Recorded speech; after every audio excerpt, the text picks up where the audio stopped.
大家好，我是小慧，欢迎您来到我的频道，也非常感谢您百忙之中收看我的视频。现代的年轻人，他们工作忙碌，多数都要依靠老人来帮着带孩子。好多老人在儿女家中带孩子的时候，出钱出力帮助儿女的小家庭。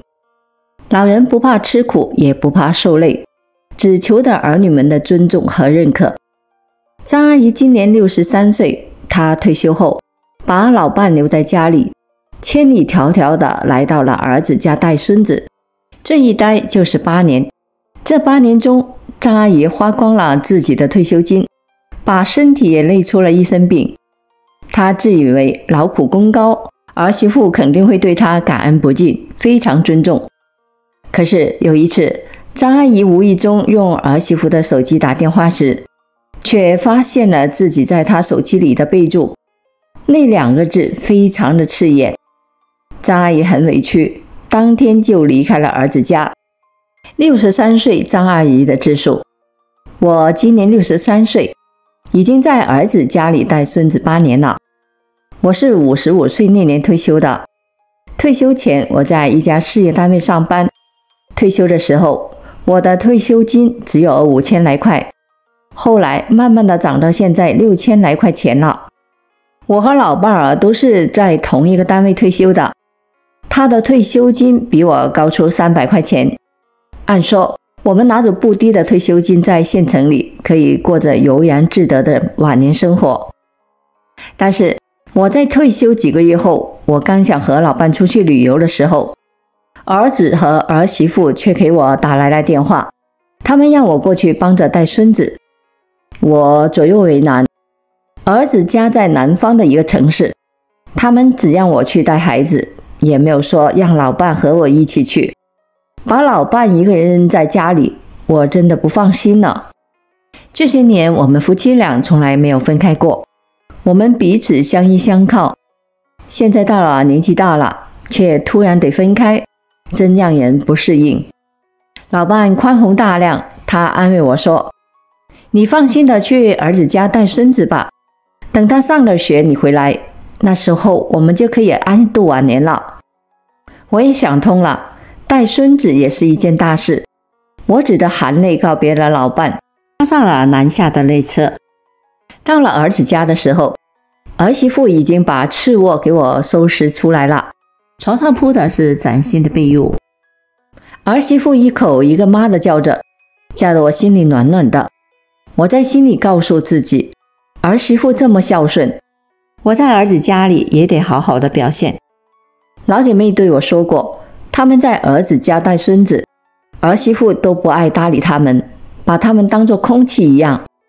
儿媳妇对我不错，在家里的时候，她经常和我聊天，说说她单位的事，有的时候还和我一起去逛街买衣服。当然，每次买衣服的时候都是由我去帮她买单，我也不介意这些，不就是花几百块钱买一件衣服吗？又没把钱花给别人。我这个人很勤快，一点也闲不住。在儿子家里，每天早晨5点我就起床，我蹑手蹑脚的打扫卫生，我怕影响儿子和儿媳妇睡觉。年轻人较多，他们睡得晚，我心疼他们，就让他们晚起回床。打扫完了卫生，我就赶紧去小区附近的早餐店买回早餐。儿媳妇爱吃豆浆和油条，儿子却爱吃笼包。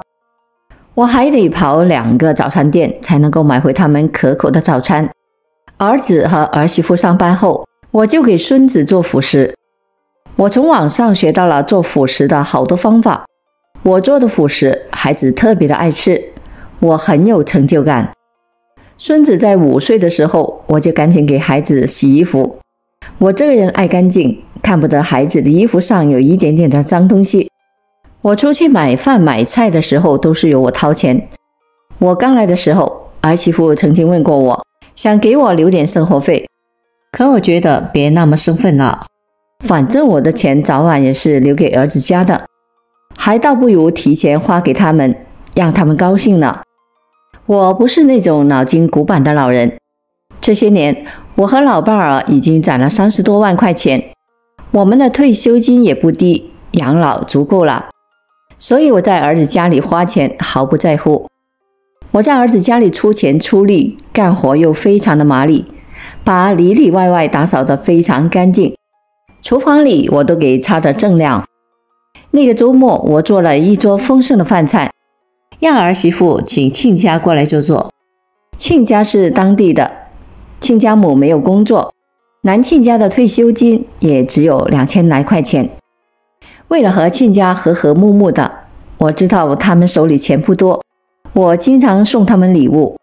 我有时会给儿媳妇的母亲买条湿巾，或者又给她的父亲送个剃须刀。那天我特意做了亲家爱吃的蒜泥鱼和炸里脊，我还出去买了2瓶红酒。大家趁着周末的空闲时间，好好乐呵乐呵。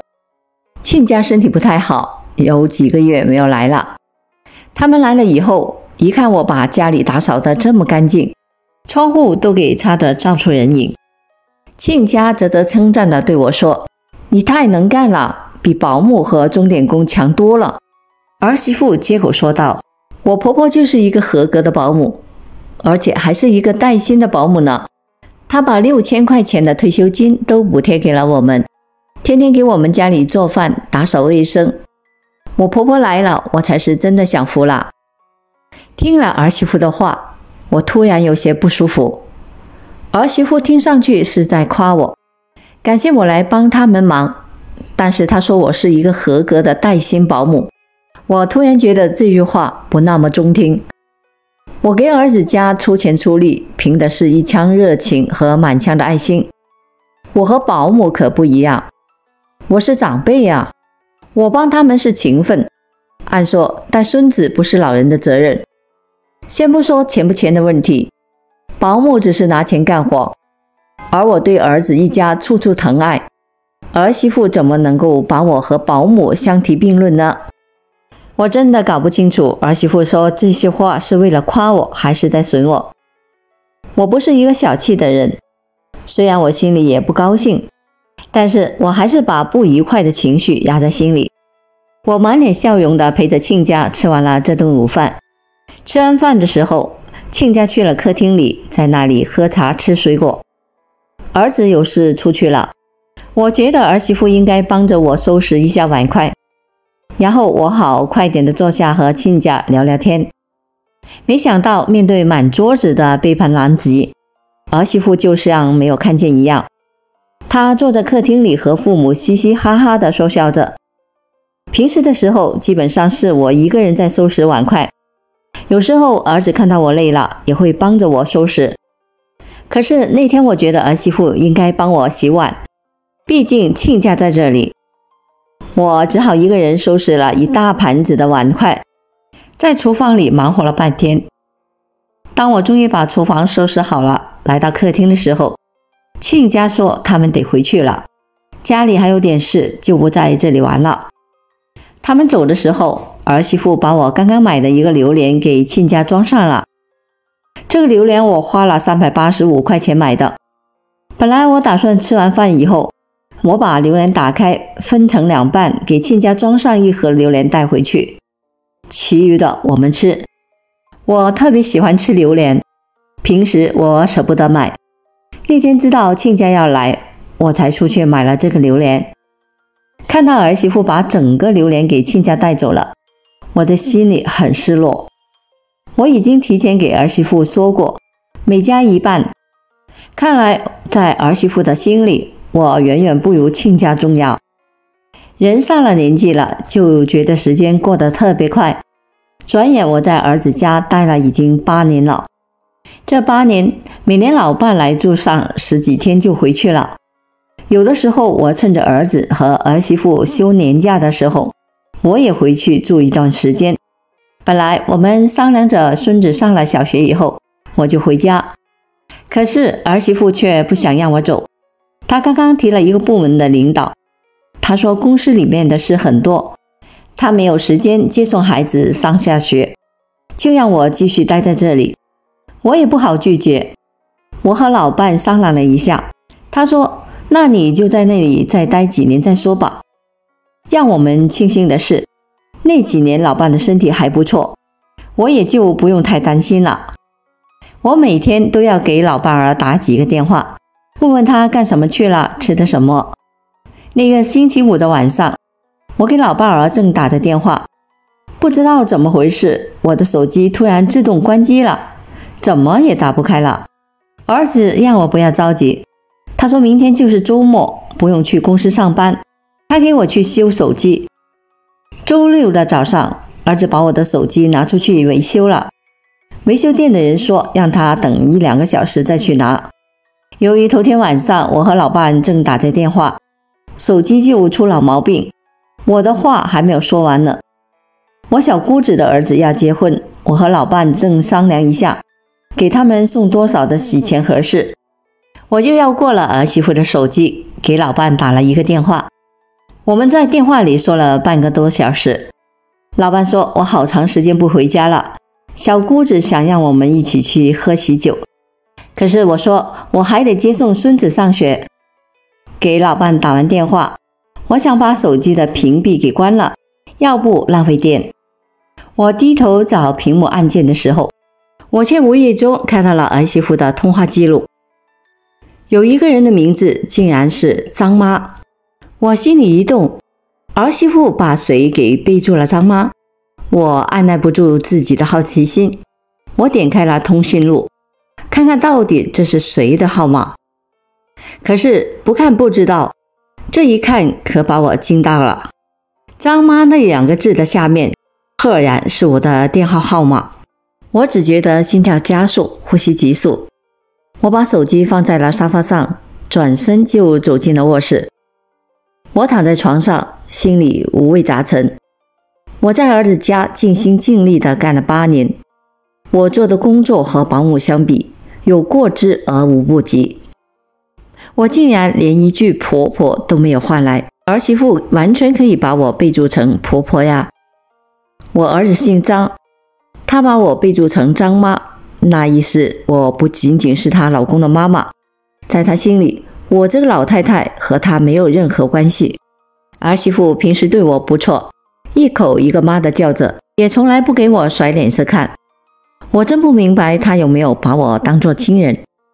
我6000块钱的退休金全部花给了他们，我人又这么勤快，让他们无可挑剔，难道儿媳妇不感动吗？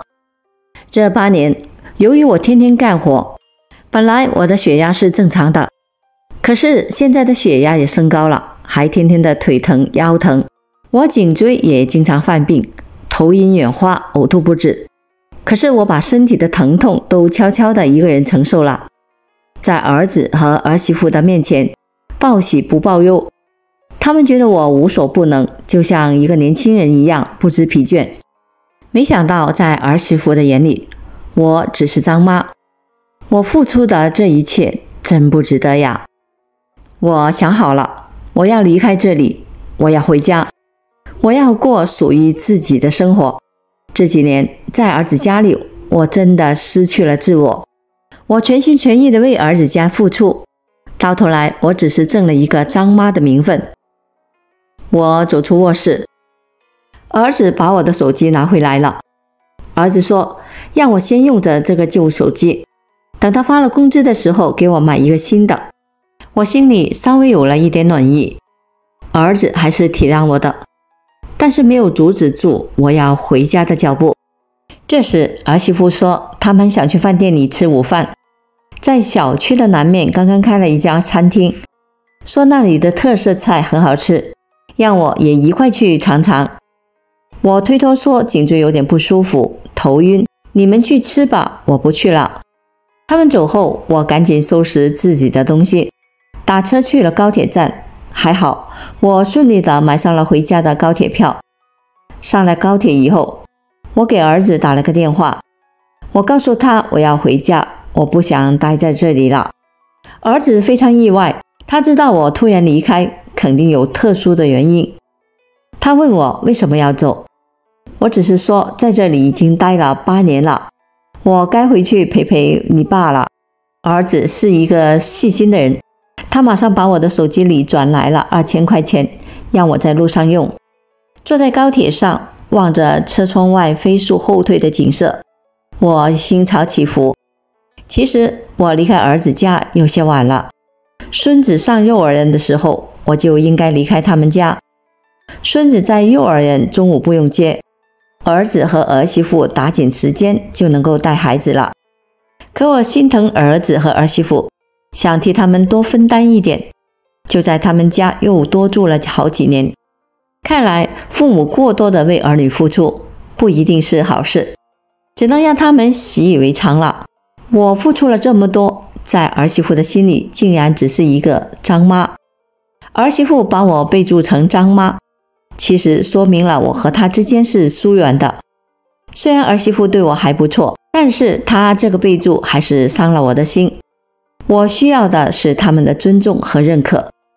可能有的人会说我太玻璃心了，想太多了，不就是那么一个备注吗？